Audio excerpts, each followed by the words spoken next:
Hi guys, the title of this chapter, chapter 10, is How Cells Divide. It's not my favorite title because chapter 10 is one way cells divide, or a particular kind of cell division. And so we're going to keep that in mind when we're talking about the topics in chapter 10. Chapter 10 is covering a type of cell division that's called a clonal cell division, CLONAL. There's another kind of cell division. I'm not going to tell you about it right now, but it's coming in chapter 11. So we'll keep that in mind when we're thinking about this. We're going to learn about one way that cells divide. And what we have, all right, on this slide, it's the introductory slide. Clonal cell division is necessary for, so these are the purposes why a multicellular organism has this process of clonal cell division. It's important for growth of the organism because as the organism has more and more cells by cell division, the entire organism grows. When you were an embryo, your cells are actively dividing and you get bigger and bigger, and that's part of your growth. Now that you're an adult, there isn't as much of that growth going on, and that will be tapering off.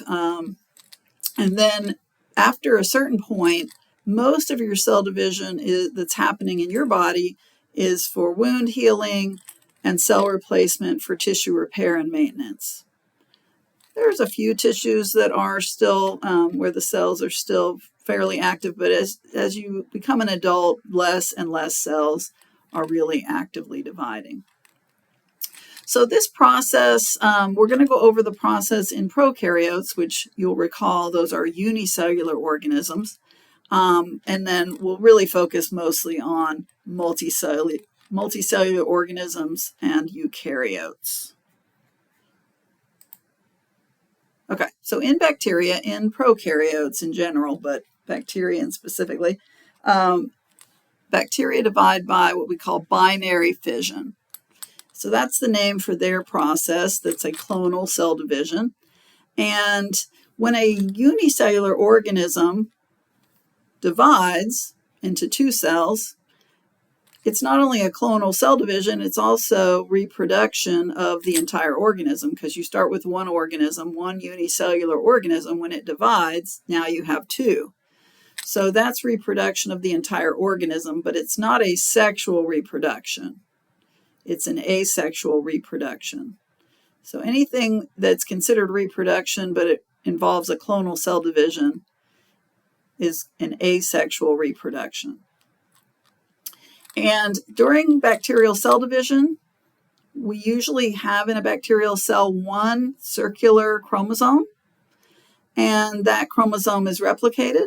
We'll go over DNA replication in a future chapter.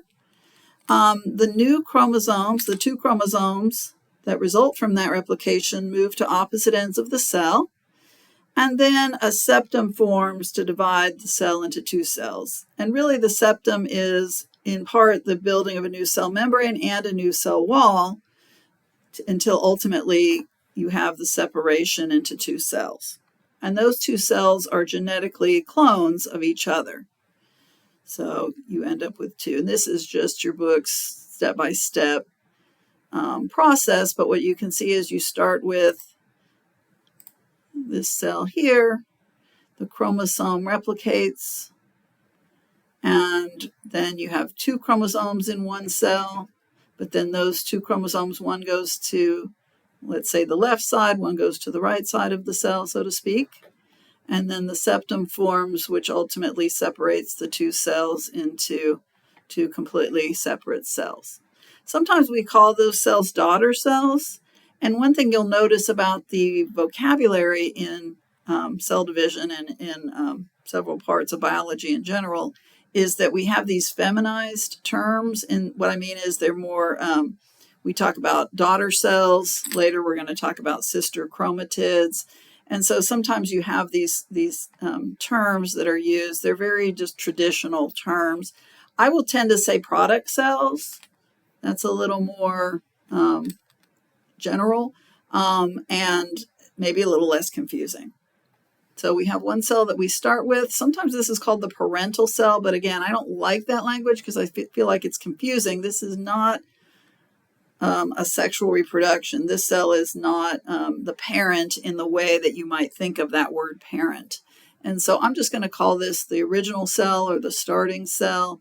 And then at the end, we're just going to call these the two product cells. But if you see that parental cell and daughter cells language, you'll just kind of accept it, I guess, if you're reading in, say, your textbook. This picture is a micrograph, a photograph taken from under a microscope of a bacterial cell at the point when it has a septum, and they've put a special stain onto the structures on the septum to make it glow, and then they took a photograph. And so here is just the process of the one cell splitting into two. So the production of the septum separates the cell into two. And it begins with the formation of a ring of a particular kind of protein. You can see that ring of proteins a little better in this image on the right-hand side. And then that structure contracts and it pinches the cell in two, and then the cell wall is built. Cell walls can't pinch, but cell membranes can. So that's fundamentally the process that goes on there in bacteria cells. Now, bacteria can reproduce by this binary fission typically every 20 to 30 minutes. And so if you start with, let's say you have a cut on your hand in the morning and a bacterial cell gets in there, it can make, millions of clones by the time you go to bed that night. And so 20 minutes is a very short period of time for cell division, and bacterial cells can do that. All right, now we're going to move, though, into eukaryotes and really humans pretty quickly here as one example that we're going to use. But what I'm going to tell you about eukaryotic cell division, this clonal cell division, it applies to any eukaryotic cell. So, but we're going to talk a little bit about human cells and human chromosomes. In humans and in all organisms, the chromosomes inside a single cell, they vary according to size. So sometimes we say length. They vary according to how they stain with certain stains.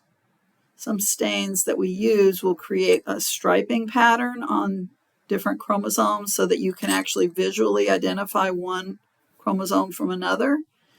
And the location of a structure called the centromere. The centromere is the point, it's kind of a midpoint in a lot of the chromosomes. And when chromosomes are replicated like they are in this image, the centromere is the sort of the pinch point, or the point where the two sister chromatids that make up a single dyad chromosome are attached to each other. Circle a dyad chromosome. That was in your vocabulary quiz. So this image here, it's colorized, but it was taken with an electron microscope. And I'm going to circle, this is a dyad chromosome right here. This is a dyad chromosome right here. This one, even though it looks a little weird at the top. This one, I think this is a dyad chromosome. This is a dyad. This is one here, and this is one here, and maybe a little bit of another one. So each dyad chromosome consists of two sister chromatids, and then attached in that little point in the middle called the centromere. All right. So when we photograph chromosomes, just logistically, it's easier to get a good image of chromosomes when they are in the dyad form. And so typically when you see a photograph of actual chromosomes, they will be in the dyad form. And that's just there's a technical reason for that, but that's typically how you will see actual photographs. And then I have this word karyotype. A karyotype is, I wrote array of chromosomes from an individual. What it really is a photograph of all the chromosomes from an individual, from one cell from an individual, and then they arrange them in a particular order so that you can look at them. A cytogeneticist can actually look at the chromosomes and decide and analyze them and see if there's any abnormalities. And so a karyotype is really a photograph of all the chromosomes from one cell of an individual, a microscope photograph.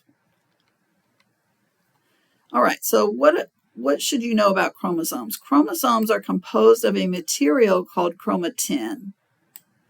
Chromosomes can be any length. There's no rule for how long a chromosome is. Some chromosomes are very short, some are very long. In humans, there's variation, but in humans, the chromosomes have been assigned numbers from 1 to 22, and then there's a 23rd chromosome, which is it's usually called the sex chromosome.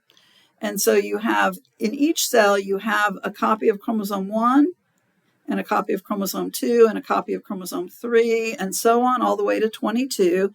And then you have a sex chromosome, and that's either X or Y. And you also have in that same cell another copy of chromosome 1 and another copy of chromosome 2 and 3 and 4. So 2 separate copies of chromosome 1 and 2 separate copies of chromosome 2 and 2 separate copies of chromosome 3, etc., in each cell. And so, and I'm not talking about sister chromatids, I'm talking about a chromosome consisting of 2 sister chromatids that's named chromosome 1 and another chromosome consisting of 2 chromatids also called chromosome 1. So for every number of chromosome, you have 2 of them in each cell. And so, but the chromosomes are composed of a material called chromatin. It's kind of like saying a shirt is made of fabric. So a chromosome can be any length, but the material in it is always chromatin. And chromatin is DNA, a double helix, wrapped around histone proteins. Histone proteins are proteins, and they have more of a positively charged amino acid types. And so the DNA, which has a negative charge, wraps nice and tightly around the histone proteins, which have a positive charge. So there's an ionic attraction there. And really, the histone proteins are organizing the DNA and kind of protecting it. When DNA is touching those histones, it can't be accessed by anything else. So it's kind of a protective function for the DNA to be wound around those histones. So the DNA of a single chromosome is a double-stranded DNA wrapped around these little spheres of histone proteins. A typical human chromosome is 140 million nucleotides long, or really 140 million base pairs, because there's 2 strands together. But the DNA is very, very compacted, although the level of compaction changes with the type of cell division, the phase of cell division that the cell is in. In other words, I'm saying that in some phases of the cell cycle, which we're getting ready to talk about, the DNA is less compacted, and in some phases it's more compacted. But the histones help, and the chromatin is a way of organizing and protecting the DNA. So when you have DNA wrapped twice around one sphere of histones, we usually call it the histone octamer, because each cluster of histones has 8 separate histone proteins, kind of smushed together in a sphere shape. When the DNA wraps twice around, it's just the way it is, the DNA wraps twice around each histone, and then it wraps twice around this histone, and then twice around this. It creates what we sometimes call the beads on a string structure. And so one bead on that string would be 1 octamer of proteins with DNA wrapped around it twice. But each nucleosome is connected to the next nucleosome by a little section of DNA. So you have these DNA loops around these histone spheres, these histone octamers, but a long string of them. And so that each octamer with 2 loops of DNA around it is called a nucleosome. So a nucleosome is like one bead in the beads on a string structure of the chromosome. So I said that the compaction level of the chromosomes changes throughout the cell cycle. The cell cycle, if you remember from your preview, is, or from your vocabulary, involves 4 phases. And the 4 phases are called G1, S, G2, and M. M stands for mitosis. Some people, when they mean the cell cycle, they just say mitosis. So you should be aware of that, because mitosis, if we're being really proper, is just one of the phases of the cell cycle. But a lot of times when people say mitosis, they're really talking about the whole cell cycle. So that's an important thing just to know. I think it's a little bit of sloppiness in the way we use the language sometimes. So I will try to be precise as we're learning this for the first time. But as you get to know these things, you may start to use some of the language a little less precisely, and that's kind of normal. So the chromosomes are not as compacted, we say relaxed, between rounds of cell division, meaning during interphase. So interphase is G1, S, and G2. But when the cell is going into M phase, particularly prophase, the chromosomes condense. And that means that the histones get really tight and really wound. Everything in the chromatin gets really tightly wound up. And we call that condensed. That's the term we use. And then after cytokinesis is done, so towards the end of M phase, the chromosomes start to decondense, or sort of unwind, not completely, but unwind a little bit and relax. All right, now prior to S phase is when the chromosomes replicate. Prior to S phase, prior to replication, each chromosome consists of a single DNA molecule wrapped around histones, and we call that form of the chromosome a monad chromosome. After replication, each chromosome is actually composed of 2 DNA molecules held together at the centromere. And we refer to that form of the chromosome as a dyad. So if you have, in a typical human cell, you have 46 chromosomes in a cell in G1, but those chromosomes are in the monad form. When each chromosome is replicated, when you look at those same 46 chromosomes after S phase, they will be in the dyad form. However, we count the chromosomes in this way. In G1, there'll always be monads, and we count each monad as 1 chromosome. So the 46 monads is 46 chromosomes in that cell at the beginning of G1, but when the cell progresses through S phase and into G2, we look at that cell in G2, and all the chromosomes are dyad form chromosomes, but we still say there's 46 chromosomes in that G2 cell. I didn't make up the rules, so I'm telling you how it is. So if there's 46 monad chromosomes at the beginning of the cell cycle in G1, we would still say there's 46 chromosomes in that same cell when it reaches G2, but the chromosomes are always going to be in the dyad form in G2. Right? And so that terminology sometimes can be troublesome, and it may not be super intuitive, but that is the way we do it. That's how we say it. All right. Now, I mentioned before that chromosomes are usually photographed in the dyad form, and that's because that's when the chromatin is the most condensed, and that's when they hold the stain, and they just are easier to photograph and visualize. So that's why when we photograph chromosomes, they're already replicated. They're in the dyad form. It's just that's when they're most condensed and easiest to photograph and be able to see clearly. Okay, so I'm not going to talk about homologous chromosomes right now, in fact. That actually isn't important in this chapter. And but I am going to talk about sister chromatids. I'm going to talk about monad chromosomes. So let me change this slide a little bit. I'm just going to talk about, we'll talk about this later, but first we need to get something else firm in our mind. And that's that sometimes chromosomes are in the monad form. So that's a monad chromosome and that's a monad chromosome. And then after DNA replication, which is always S phase, the chromosomes are in the dyad form. This is a dyad and this is a dyad. Each dyad consists of two sister chromatids, and the two sister chromatids are identical to each other.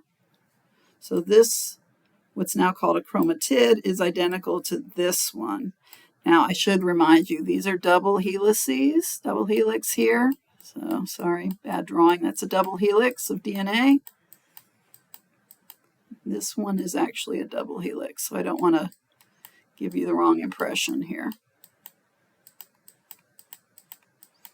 But they're held together at the centromere, so they're considered one chromosome at this moment that's composed of two sister chromatids, or we use the term dyad. Over here, that same chromosome before S phase was just one double helix wrapped around histone proteins. I can barely draw the double helix. I'm not drawing the wrapped around histone proteins part. All right, so that's the language we used. In G1, which is before S phase, the chromosomes are in the monad form. After S phase, they're in the dyad form. Okay, so we start there. And when they're in the dyad form, each one chromosome will count as one chromosome consists of two sister chromatids connected together. Okay, so that is a whole lot of setup and a whole lot of explanation and language vocabulary stuff. And I'm going to break, and then in the next lecture segment, we'll go into the actual phases of the cell cycle in eukaryotes and what happens in each phase, and then the order of the phases. And if you can write all that down and study it and think about it and memorize it, and then you've mastered the cell cycle. After we do that, we'll talk about what happens when things go wrong in the cell cycle. And so there's some interesting aspects there too. All right, so I'm going to break now. And if you're ready to go on to part 2 of the lecture, go right ahead.